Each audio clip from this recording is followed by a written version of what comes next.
wabiga jubba waa wabiga labaad ee mara Soomaaliya.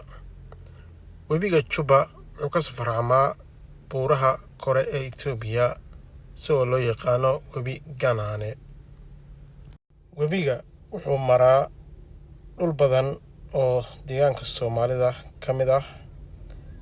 Wuxuu soo maraa dhinaca Soomaaliya, Doolow, Gedo, Luuq, Jubbada Dhexe, isagoo aakhirka ugu dambeeya ku shubaya badweynta Hindiya, halkaasuu kaga daro meesha lagu magacaabo goob weyn oo ah meel u dhow magaalada Kismaayo.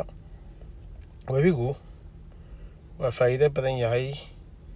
Faa'iidadiisa waxaa ka mid ah waraabka, wax soo saarka iyo beerista, iyadoo ay ku tiirsanaayeen ummad badan oo Soomaaliyeed. Wax soo saarka sida dalagga galleyda, miraha iyo haruurka, khudaarta, intaba uu soo saari jiray bariisamaadkii xilligii dowladdii federaalka ee militariga ahayd.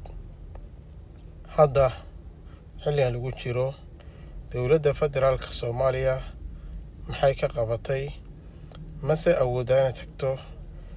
Maxaase caqabado hor yaalla?